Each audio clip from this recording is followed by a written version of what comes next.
सोचिए जरा, ऑनलाइन दुनिया में हम जिन्हें देखते हैं, फॉलो करते हैं, क्या हम वाकई उन्हें जानते हैं? आज एक ऐसे ही शख्स की कहानी है जिसने सोशल मीडिया पर अपनी एक पूरी पहचान बनाई। लेकिन उस पहचान के पीछे एक ऐसा खौफनाक राज छिपा था जिसका किसी को, मतलब किसी को भी अंदाजा तक नहीं था। सोशल मीडिया पर लोग इन्हें जानते थे सलीम वास्तिक के नाम से। एक यूट्यूबर, एक सामाजिक कार्यकर्ता। इनकी अपनी एक पहचान थी, हजारों फॉलोअर्स थे और इनकी एक अलग ही ऑनलाइन दुनिया थी। और इनकी ऑनलाइन शोहरत वो इस कदर बढ़ चुकी थी कि एक फिल्म प्रोड्यूसर ने इनकी जिंदगी पर फिल्म बनाने के लिए इन्हें 15 लाख रुपए का एडवांस तक दे दिया था। लोगों को इनकी कहानी में प्रेरणा दिख रही थी, लेकिन वो असल सच्चाई से कोसों दूर थे। तो फिर सवाल ये उठता है कि इस चमक धमक के पीछे, इस सार्वजनिक चेहरे के पीछे की असलियत क्या थी? सच तो ये है कि सलीम वास्तिक दरअसल दशकों पुराने एक बेहद घिनौने जुर्म का भगोड़ा था, जो कानून से छिपकर एक बिल्कुल नई जिंदगी जी रहा था। तो चलिए इस राज की जड़ तक पहुंचते हैं। इसके लिए हमें वक्त में पीछे जाना होगा, साल 1995 में, जहां से इस धोखे और फरेब की कहानी शुरू हुई थी। तारीख थी 20 जनवरी 1995।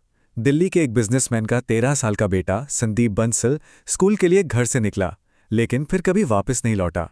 कुछ ही घंटों बाद परिवार के पास एक धमकी भरा फोन आता है जिसमें 30,000 रुपए की फिरौती मांगी जाती है। पुलिस ने जब जांच शुरू की तो जो बात सामने आई वो हैरान करने वाली थी। इस केस में मुख्य संदिग्ध कोई और नहीं बल्कि संदीप का अपना martial arts teacher Salim Khan था। सोचिए, जिस पर बच्चे की हिफाजत की जिम्मेदारी थी, उसी पर अपहरण और हत्या का इल्जाम लगा। इसके बाद मामला तेजी से आगे बढ़ा। जल्द ही सलीम खान और उसके साथी अनिल की गिरफ्तारी हो गई और उन्होंने अपना जुर्म कबूल भी कर लिया। 1997 तक दोनों को उम्र कैद की सजा भी सुना दी गई। लेकिन कहानी में असली मोड़ आया साल 2000 में, जब सलीम खान को दिल्ली हाईकोर्ट से अंतरिम जमानत मिल गई। और बस यहीं से शुरू होता है इस कहानी का दूसरा और शायद सबसे लंबा अध्याय। सलीम खान अब कानून की गिरफ्त से बाहर था। वो एक भगोड़ा बन चुका था और अगले 31 सालों तक वो एक जिंदा भूत की तरह जीता रहा। और ये कोई अचानक लिया गया फैसला नहीं था, ये एक पूरी सोची समझी साजिश थी। पहला कदम, गायब हो जाओ। जमानत मिलने के बाद वो कभी कोर्ट लौटा ही नहीं। दूसरा कदम, खुद को मरा हुआ साबित कर दो।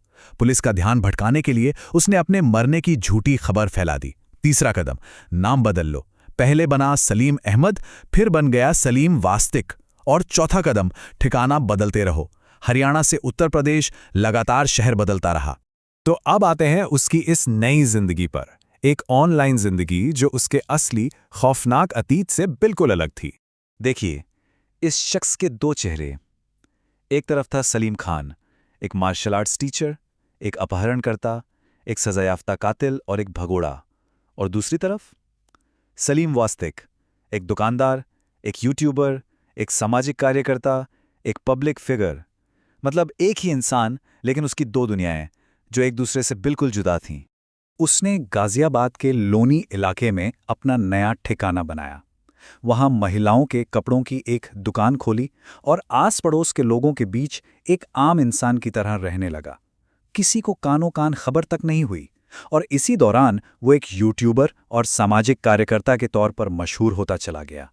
इतना मशहूर कि उसे फिल्म तक ऑफर हो गई। और यहाँ किस्मत का खेल देखिए, उसकी ये पब्लिक प्रोफाइल इतनी हाई हो गई कि उस पर एक हमला भी हुआ। इसके बाद हुए पुलिस एनकाउंटर में हमलावर मारे गए। यानी वो कानून के संपर्क में आया जरूर, लेकिन एक मुजरिम बनकर नहीं बल्कि एक पीड़ित बनकर। और उस वक्त भी उसकी असली पहचान एक राज ही बनी रही। लेकिन कहते हैं ना कि हर धोखे का अंत होता है। तो अब कहानी वापस आज पर लौटती है कि आखिर ये शख्स पकड़ा कैसे गया। हर कहानी में एक टर्निंग पॉइंट होता है ना? इस कहानी में वो टर्निंग पॉइंट थी एक गुप्त सूचना, एक खबर जो सीधे दिल्ली पुलिस की क्राइम ब्रांच तक पहुंची। और खबर ये थी कि ये जो मशहूर यूट्यूबर है वो शायद एक वांटेड भगोड़ा है। बस इस एक टिप के बाद दिल्ली पुलिस हरकत में आ गई। 1995 की पुरानी केस फाइलें निकाली गईं, पुरानी तस्वीरों को उसकी आज की शक्ल से मिलाया गया, फिंगरप्रिंट रिकॉर्ड को कंपेयर किया गया और सच सामने आ गया। सलीम वास्तिक ही सलीम खान था। इसके बाद इंस्पेक्टर रॉबिन त्यागी की टीम ने लोनी में उसके ठिकाने पर छापा मारकर उसे धर दबोचा। 31 साल। पूरे 31 साल तक 3 दशकों से भी ज्यादा वक्त वो कानून को चकमा देता रहा, एक झूठी पहचान के पर्दे के पीछे। दिल्ली पुलिस ने भी अपने बयान में साफ कहा कि ये गिरफ्तारी साबित करती है कि कानून के हाथ वाकई लंबे होते हैं। कोई भी मुजरिम, चाहे वो कितना भी चालाक क्यों ना हो, हमेशा के लिए बच नहीं सकता। तो सलीम खान की कहानी का तो अंत हो गया, लेकिन ये अपने पीछे एक बहुत बड़ा और शायद थोड़ा डरावना सवाल छोड़ गई है। इस डिजिटल दुनिया में जहां हर कोई एक सार्वजनिक पहचान बना सकता है, वहां ऐसे और कितने राज हैं जो सबके सामने होते हुए भी हमारी नजरों से छिपे हुए हैं। सोचने वाली बात है।